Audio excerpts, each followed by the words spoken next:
Hi, this is Handy Doctor. Today, let's talk about Honda Fit with the error code P0301, how to diagnose the problem. The problem turned out to have something to do with the ignition coil. So let's talk about how to diagnose and replace them.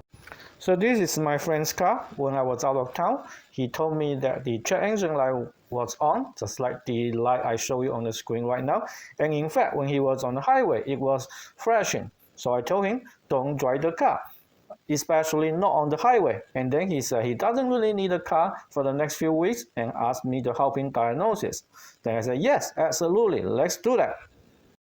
Since the check engine light is not flashing locally, I asked him to go to AutoZone or Advanced Auto Parts to check the code. It turned out to be P0301. Now for those who do not know, those parts stores will check the code for you for free and even clear them for you. Then AutoZone told him that he probably need to replace the ignition coil, the spark plug, and the battery.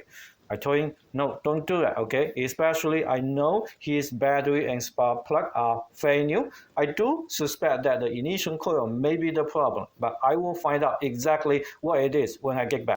This is a very typical code. When you see P0300, that means engine misfire, without specifying which cylinder. When you see P0301, that means cylinder 1 misfire, and then 0302 will be cylinder 2, 0303 will be cylinder 3, etc. We can swap the ignition coil to find out whether the ignition coil is indeed the problem. When the cylinder 1 ignition coil go to cylinder 2, then the code should become P0302 if the coil is the problem. If not, then we have to find something else. It's super easy to swap the ignition coil on this car. They locate close to the firewall and you can get to them very easily. The two devices that have red marking on them are ignition coil. The one on the left is for cylinder 1 and the one on the right is cylinder 2. The other two are not in the picture. The screw with a green dot on it is the screw for ignition coil number 1, and number 2 is not visible, but it's very easy to see on the car. Get a socket and a wrench and just turn on the screws, and when the screw is out, we can take the ignition coil out.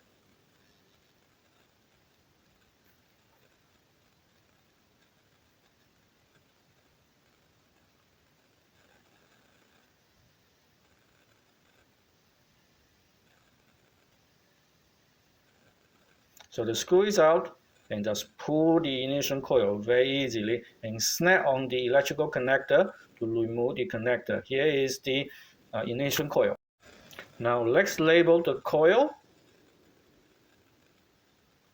and also the wire, so we will not be confused. And we will take the second one out and also label them, and then we swap them. That's the coil, not the wire. Now let's put them back. First, you want to connect the electrical connector. Just insert onto it until it clicks. And I hope you see it. I put the one label with number 2 onto the number 1 position, but still connected to number 1 wire. And then just put the screw on. First, hang tight. And then use a socket and a wrench to tighten it until it is snug. And then just do the other one exactly the same procedure.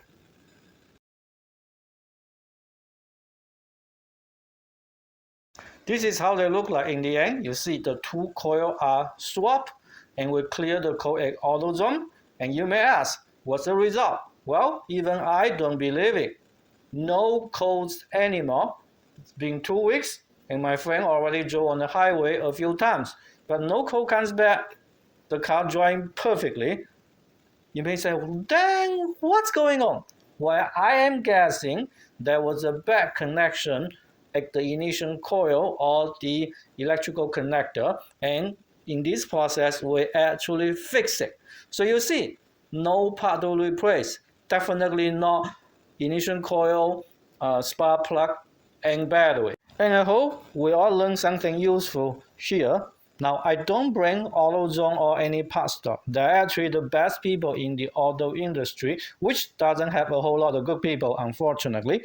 But you should not trust AutoZone for diagnosis. Trust me, whoever can diagnose a car properly would not work there. The pay is probably pretty horrible. So You can check code over there, but honestly, buying a device is not expensive, but that's a different story. But you should never trust their diagnosis. Another one though, at least for me, I never replace a part unless I know for sure that part is broken. Now, if we went ahead to replace the ignition coil, we will actually fix the car, but our diagnosis and conclusion was incorrect. You see that? So I hope you learned something useful from my video today, and thank you very much for watching. If you could, please like this video and subscribe to my channel. Bye bye.